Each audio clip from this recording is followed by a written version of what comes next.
Bonjour les bien-aimés dans le Seigneur, que la grâce de Dieu demeure avec chacun d'entre nous, au nom de Jésus, merci, c'est venant. Bien-aimés, en ce temps de la fin, où nous préparons l'avènement de notre Seigneur Jésus et l'enlèvement des vrais enfants de Dieu, nous exhortons tous les bien-aimés à travers le monde entier à s'armer de la connaissance de la parole de Dieu et du discernement. Parce qu'en ce temps de la fin, s'il y a l'ignorance et il y a manque de discernement, c'est la perdition assurée. C'est l'égarement assuré. C'est la déviation assurée. Soyons prudents. Amen. En allant dans ce sens-là, nous avons fait le distinguo, la différence entre le système de vie en Christ pour ceux qui sont en Christ et le système de vie du monde pour ceux qui ne sont pas en Christ. Là, ils suivent les règles de ce monde, les traditions, les coutumes, les choses de ce monde. Voyez-vous, ils suivent la tendance de ce monde. Mais tous ceux qui sont en Christ, eux, ils suivent la discipline en Christ. Vous avez compris le système de vie en Christ. Que dit le Seigneur à ce sujet? Romains 12, le verset 2. Ne vous conformez pas au siècle présent, mais soyez transformés par le renouvellement de l'intelligence, afin que vous discerniez quelle est la volonté de Dieu, ce qui est bon, agréable et parfait. Dans la version français courant, c'est écrit: ne vous conformez pas aux habitudes de ce monde, dont le monde a ses habitudes. Nous avons fait une liste de moins pas mal d'habitudes de ce monde à ne pas confondre avec les habitudes en Christ. Et parmi ces habitudes, il y a donc ce problème des inutilités. Le monde met trop l'accent dans le divertissement, la distraction, les banalités, les inutilités, les choses qui n'aident pas à donner le salut et la vie éternelle. Voilà ce qui embarque les enfants du monde. Spécialistes des inutilités. Les enfants de Dieu ne fonctionnent pas comme ça. Si nous disons que nous sommes dans le Seigneur, nous devons prioriser, mettre l'accent sur ce qui donne le salut et la vie éternelle. Amen. Voilà pourquoi, dans le livre de 1 Corinthiens, chapitre 6, le verset 12, 1 Corinthiens 10, le verset 23, il est écrit. 1 Corinthiens 6, le verset 12, écoutons. Tout m'est permis, mais tout n'est pas utile. Tout est permis, mais je me laisserai servir par quoi que ce soit. 1 Corinthiens chapitre 10, le verset 23 dit ceci. Tout m'est permis, il dit tout est permis, mais tout n'est pas utile. Tout est permis, mais tout n'édifie pas.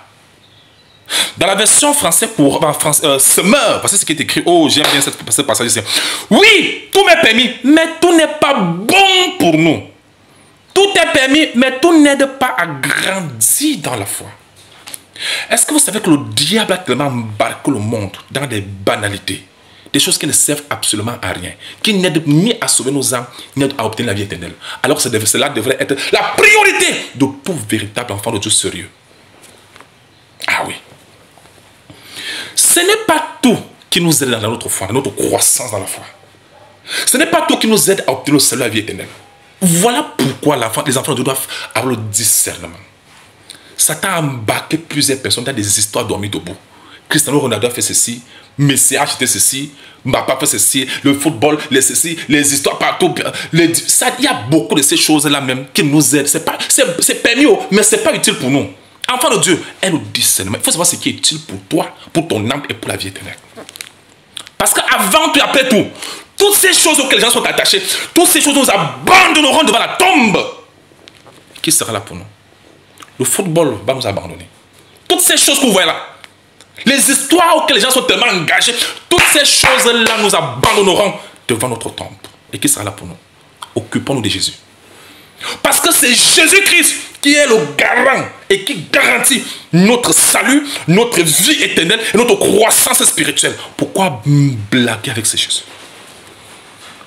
Pourquoi prêter attention, s'abonner à des choses du nord, des choses des banalités, des inepties? à tous ceux qui sont engagés dans des sciences égyptologiques, sciences africaines, spiritualité africaine, les choses antiques, les choses de ceci. Bien aimé, ce qui fait la particularité du Seigneur, de la part du Seigneur, c'est que là-bas, nous avons la garantie de notre salut et la vie éternelle. Il n'y a aucune autre science dans ce monde, aucune autre connaissance dans ce monde qui puisse nous garantir le seul de notre âme et la vie éternelle. Seul le Seigneur et sa parole. Voilà pourquoi les apôtres ont dit dans Jean 6, 63, 67 à 68 que à qui d'autre irons-nous? C'est les paroles de la vie éternelle. Nous nous attachons à Jésus parce que lui seul peut garantir notre seule la vie éternelle. Voilà pourquoi c'est ça qui est utile pour nous. Toute autre chose, les bien-aimés ont discernement. Ce n'est pas dans tout qu'il faut mettre la tête, il faut mettre le cœur. Non, non. Nous risquons d'avoir des avis là pour rien. Il y a des choses qu'il faut se regarder jusqu'à ça, c'est pas utile pour moi. C'est permis, mais c'est pas utile. Ces choses ne sont pas importantes. Beaucoup, dans leur vieillesse, se rendent, quand ils vont regarder en arrière, ils se rendent compte qu'ils se sont tellement occupés, ils ont tellement perdu le temps à s'occuper des choses qui ne valaient vraiment pas la peine. Attention, un autre discernement. God bless. En conclusion, bien aimé le Seigneur, ne tombez pas dans le piège du diable. Satan est tellement rusé. Il sait que nous avons peu de temps sur la terre. Mais qu'est-ce qu'il fait? Il nous engage dans des programmes inutiles. Des choses qui nous aident pas à avancer avec le Seigneur, à grandir dans le Seigneur. Le Seigneur a dit que c'est un homme de gagner tout le monde entier. Marc 8, 36. C'est pas perdre son âme. Si ton âme se perd, notre existence sur la terre servirait à quoi? À rien du tout. Si notre âme se perd, notre existence sur la terre ne servirait à rien. Vous avez compris? Ce n'est pas tout qu'il faut trop se mêler. Il y a des choses qu'on regarde comme ça, on relativise, non? On regarde, on dit que non, ça c'est pas important, c'est pas utile pour moi. Ça ne m'aide pas à grandir, ça ne m'aide pas à avancer, donc ça c'est pas pour moi. Mais les enfants de Dieu qui ont des longs yeux, qui aiment s'occuper des choses qui ne leur concernent pas, ils sont là-bas, ils sont là-bas. Non, ça ne sert à rien tout ça. Il y a des choses qu'il ne faut pas mettre le cœur.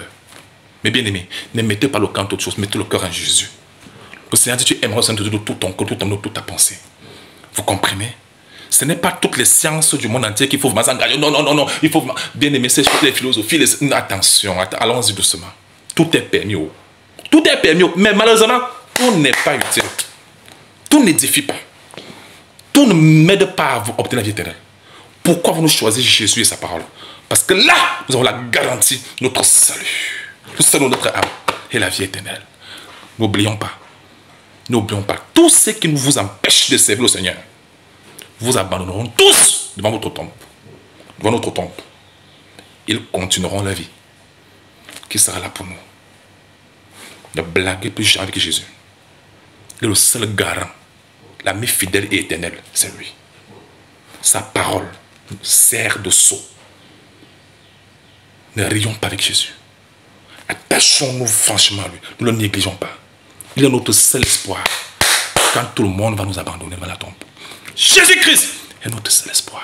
Le seul espoir. Voilà pourquoi nous sommes avec lui, bango bango, jusqu'à la fin. Nous sommes avec lui de manière téméraire jusqu'à la fin. Quoi qu'il arrive, que personne ne vous sépare de Jésus. Voilà pourquoi Paul l'a dit clairement dans Romains, chapitre 8. Nous finissons le verset 38. Il dit, 37-38, il dit, mais dans toutes ces choses, nous sommes plus que vainqueurs par celui qui nous a aimés. Car j'ai l'assurance que ni la mort, ni la vie, ni les anges, ni les dominations, ni les choses présentes, ni les choses à venir, ni les puissances, ni la hauteur, ni la profondeur, ni aucune autre créature ne pourra nous séparer de l'amour de Dieu manifesté en Jésus-Christ notre Seigneur. Rien ne peut nous séparer. Enfant de Dieu, attache-toi à Jésus jusqu'à la fin. God bless you. Amen. Nous allons nous occuper des inutilités, des banalités, des histoires qui ne servent à rien, qui n'aboutiront à rien. Laissons ça. Occupons-nous du royaume. Christ, sa parole. Voilà notre éternité. Car l'homme s'avance vers sa demeure éternelle. Vous vous bénissez qui vous garde. Amen.